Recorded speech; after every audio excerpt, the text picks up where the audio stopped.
Chapter 5, A Forced Smile. After about 4 hours, our neighbors arrived.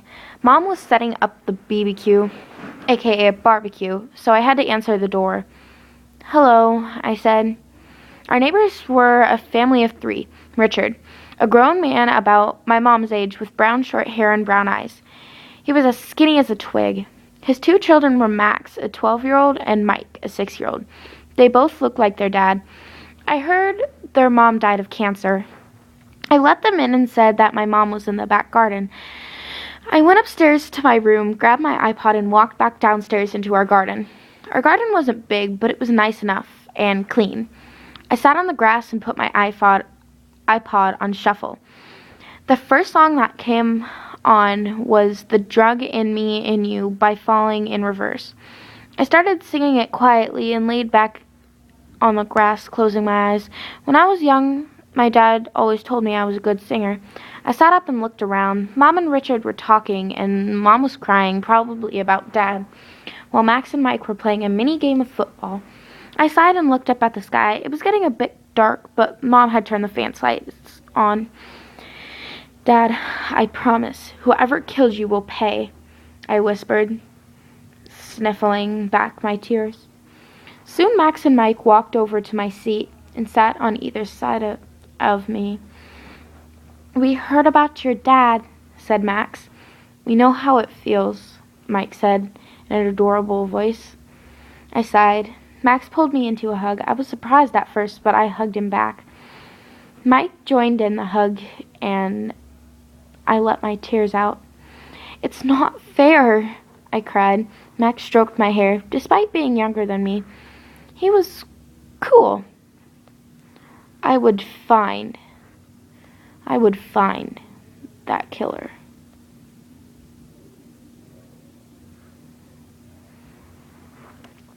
When our neighbors went home, Mom went inside. "Scarlett, honey, come in soon," she smiled, closing the door. I sat in the furthest corner of the dark garden and tucked my head into my knees. I'll stop the whole world. I'll stop the whole world from turning into a monster and eating us alive, I sang. I sniffed and let my tears out.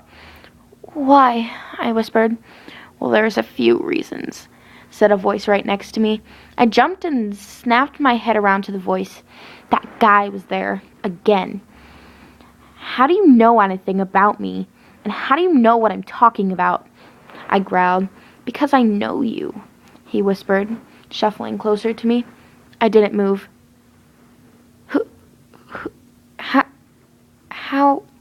Who are you?" I said. He smirked. "So many questions." He laughed. I glared at him. "You better tell me your freaking name and why you keep following me," I said. "I'm Jeff." "Well, what do you want from me?" I said, looking into his eyes.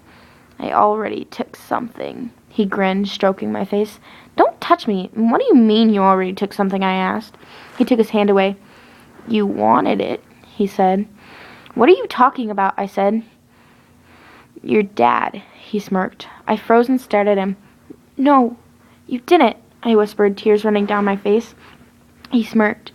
"Don't cry. You're too pretty to cry," he said, wiping away my tears with his thumb. "You killed my dad," I yelled.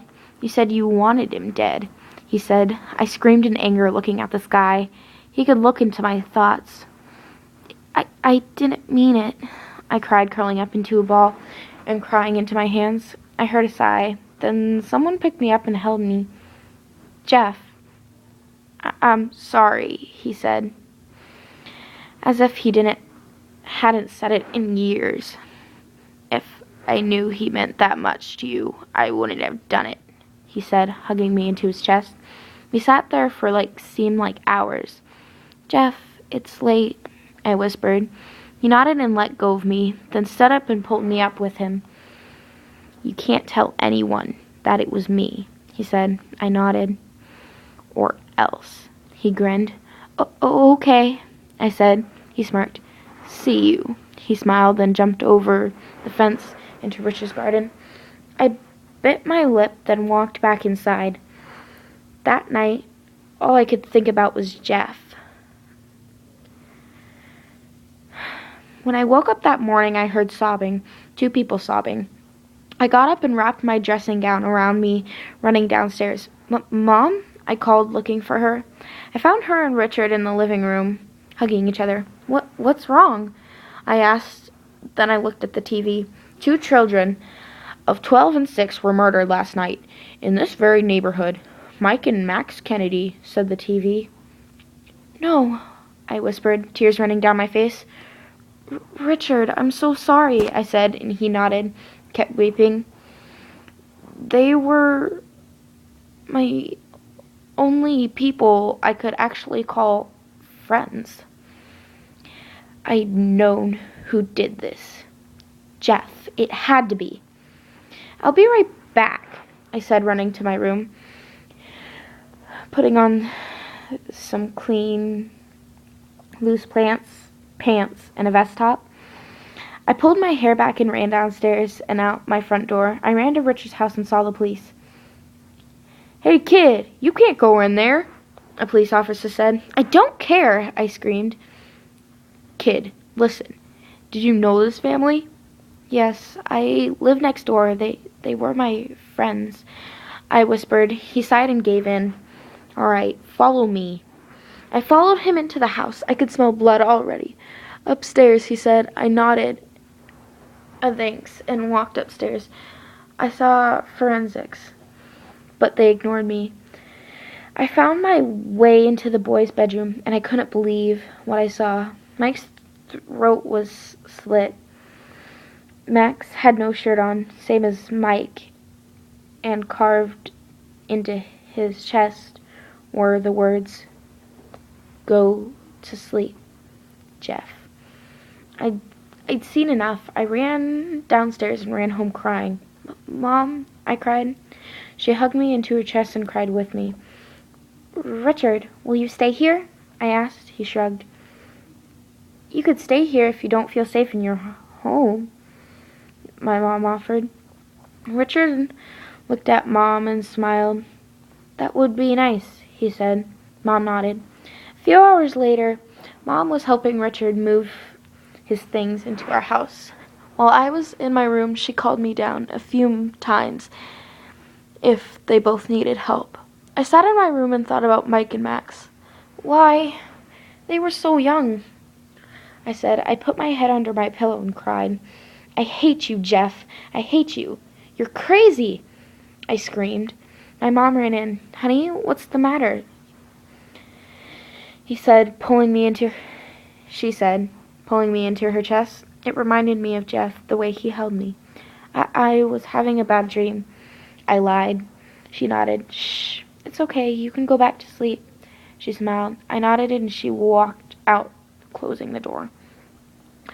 I ran my hands through my hair and sighed. Why are you messing with me? I mumbled. I needed to see Jeff again. That night, my mom called me down for dinner. What do you want? She asked. Nothing.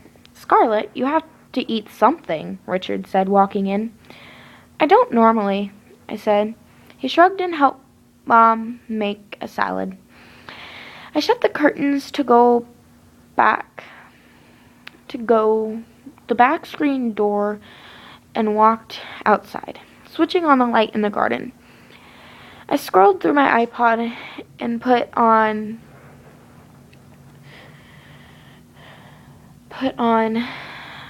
Mortician's Daughter.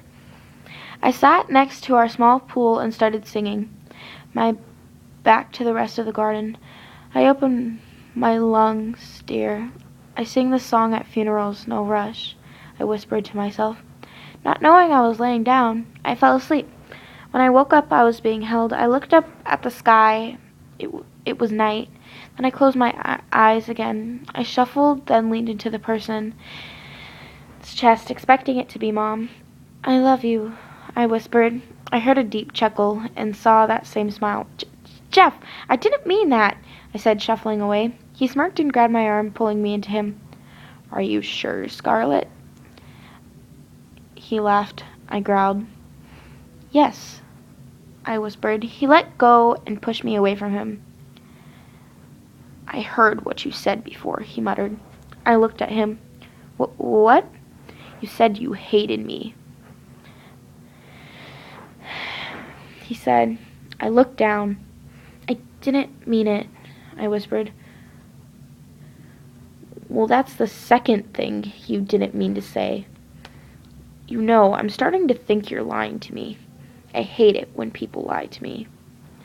He growled, drawing his knife from his pocket, and walked towards me. I backed up into the wall near the house. Jeff, I whispered. He put his knife to my throat. Do you know why I killed those kids? I did it for you, he said. I laughed. Likely story. I laughed. He pressed the knife against my throat. I knew your mom and Richard were in love. I knew your mom would invite Richard to live with you.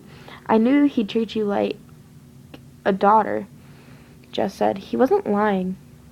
So, you were trying to get me a new dad? I muttered.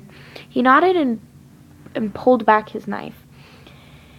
Yes, I thought it would be better, he said. Jeff, why are you doing this? I said. He looked at me. Reasons, he said, turning away. I grabbed his arm and pulled him back. Tell me, I said. He looked at me and pulled me into a hug. Jeff, put his knife back into his pocket. I'm sorry, he said against my ear. I felt his warm breath on my neck. Don't leave me, I said, tears falling from my eyes. I must have been shaking because Jeff shook me and rubbed my back slowly, his fingers tracing down my spine. I shivered as his touch. I'm sorry. I won't kill anyone that you know, that is, he whispered, stroking my hair. I didn't want him to let go of me, but slowly his arms brushed over my side and he stepped away. Don't cry. It's late. Go inside and go to sleep. He laughed and turned away, jumping the back wall. I walked back inside, and Mom stared at me. Sweetie, who were you talking to? It's 1 a.m., she gasped. I fell asleep, I said. She looked at me and walked off. I looked at her back and ran to my room. What's her problem? I whispered to myself.